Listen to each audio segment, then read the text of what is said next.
Soal yang pertama, perhatikan gambar berikut. Yang pertama gambar musang, yang kedua ini gambar ular berbisa, kemudian yang ketiga ini gambar anjing, dan yang keempat ini gambar tupai. Mari kita lihat pertanyaannya. Hewan yang memiliki bentuk adaptasi yang sama dengan berpura-pura mati ditunjukkan oleh nomor A1 dan 3, B1 dan 4, C2 dan 3, dan D3 dan 4. Anak-anak semuanya, mari kita ingat bersama bahwa musang dan tupai serta ular yang tidak berbisa berpura-pura mati untuk mengelabui mangsanya sebagai bentuk adaptasi ketika melindungi diri dari musuhnya. Sehingga jawabannya adalah 1 dan 4 yang terdapat pada abjad B. Berikutnya untuk soal yang kedua. Soal yang kedua,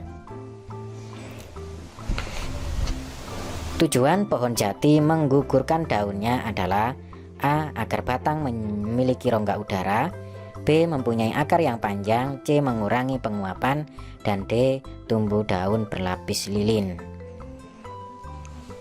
Anak-anak semuanya, mari kita perhatikan bahwa batang memiliki rongga udara merupakan bentuk adaptasi tumbuhan eceng gondok. Kemudian mempunyai akar panjang merupakan bentuk adaptasi tumbuhan kaktus. Jadi ini salah. Kemudian menggugurkan daun ketika musim kemarau merupakan bentuk adaptasi pohon jati untuk mengurangi penguapan. Jadi ini kayaknya jawabannya anak-anak. Cuman kita cek yang D.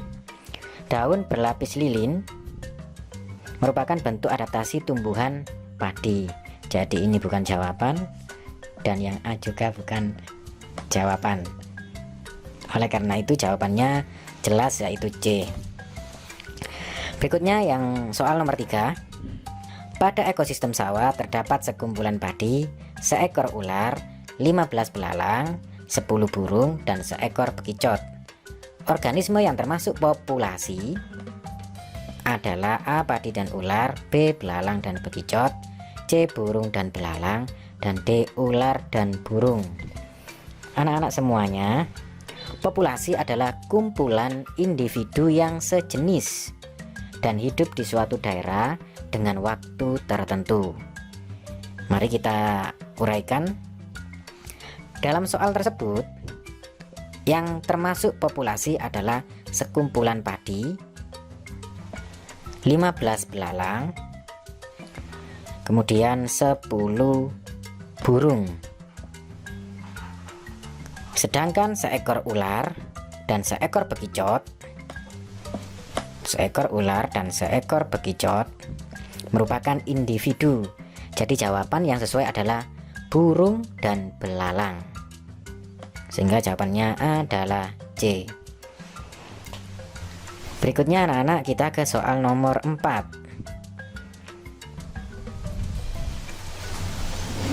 Dalam sebuah ekosistem sawah terdapat 1 tikus, 2 padi, 3 elang, 4 ular.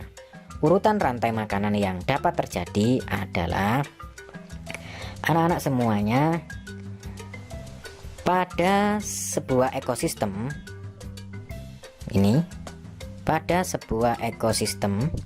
terdapat rantai makanan yang secara umum urutannya produsen, penyedia makanan, kemudian konsumen 1, konsumen 2, konsumen 3, konsumen puncak, kemudian pengurai atau dekomposer.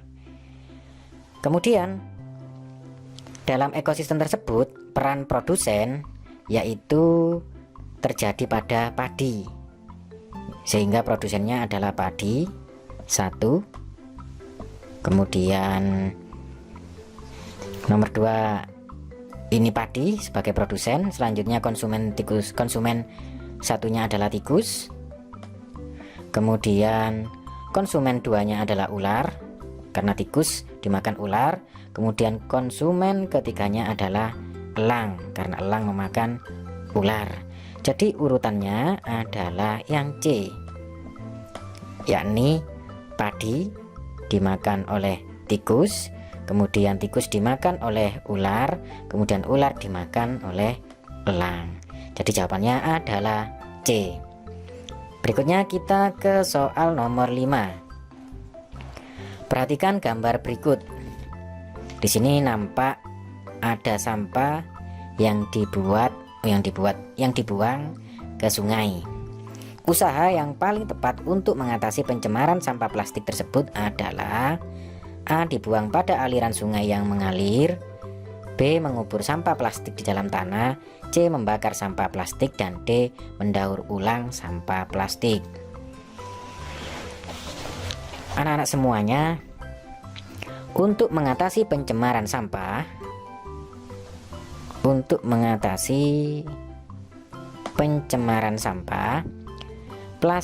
sampah plastik dapat dengan mendaur ulang plastik tersebut. Membakar sampah plastik dapat menyebabkan pencemaran udara. Sampah plastik sangat sulit untuk terurai sehingga tidak bisa hanya dengan mengubur sampah tersebut. Sehingga jawabannya adalah kita harus mendaur ulang sampah plastik tersebut. Nah, sehingga jawabannya adalah D.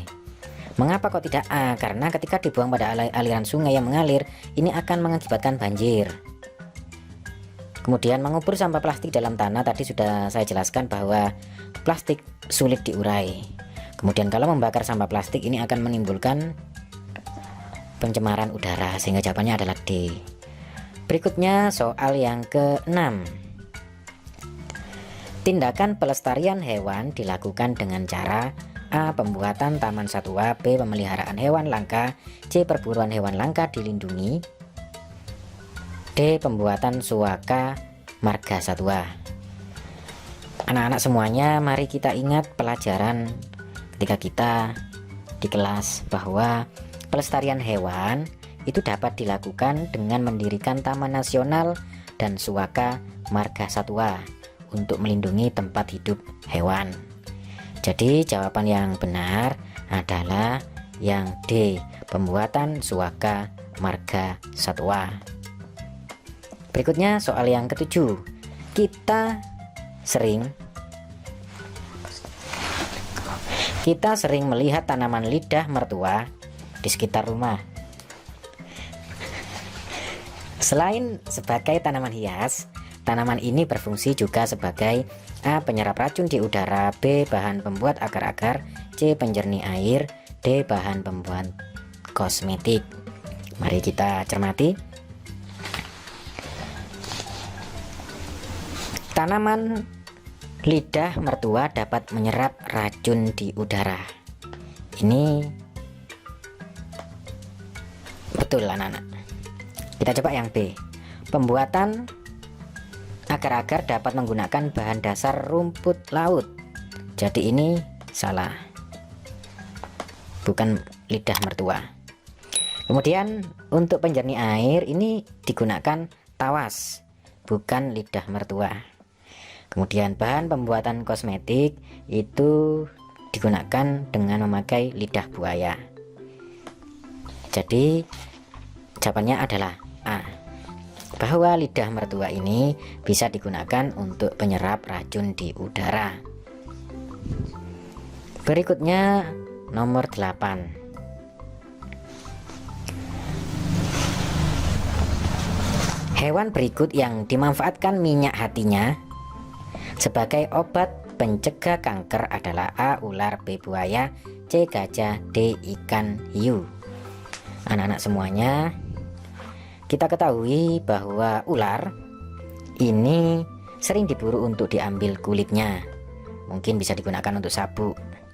Kemudian buaya sering diburu untuk diambil kulitnya sebagai bahan baku pembuatan tas, ikat pinggang, dan dompet. Jadi ular dan buaya bukan jawaban. Kemudian gajah biasanya diburu dan diambil gadingnya untuk dijadikan barang kerajinan yang bernilai jual tinggi. Jadi ini bukan jawaban. Sementara untuk ikan hiu Diburu untuk dimanfaatkan minyak hatinya sebagai obat pencegah kanker. Jadi ini adalah jawabannya. Sehingga jawabannya adalah D. Baik anak-anak semuanya, sekarang kita membahas soal nomor 9. Perhatikan gambar berikut ini. Hewan yang mengalami metamorfosis seperti gambar tersebut adalah A. Nyamuk dan lebah, B. Lalat dan rayap, C. Lebah dan belalang, D. Jangkrik dan kecoa. Kira-kira hewan apakah yang siklus hidupnya seperti kupu-kupu? Anak-anak semuanya, daur hidup nyamuk, langsung kita ke jawabannya saja, dan lebah itu sama dengan daur hidup kupu-kupu anak-anak. Daur hidup kupu-kupu dimulai dari telur, kemudian larva yang berbentuk ulat, selanjutnya jadi kepompong, kupu-kupu muda, kemudian kupu-kupu dewasa. Kemudian nyamuk, lebah, dan kupu-kupu mengalami metamorfosis sempurna. Jadi jawabannya adalah A. Berikutnya anak-anak, kita ke soal nomor 10.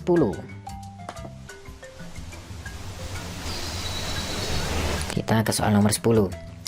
Hewan berikut yang dalam daur hidupnya tidak melalui masa kepompong adalah A. Kupu-kupu, B. Nyamuk, C. Katak, D. Belalang.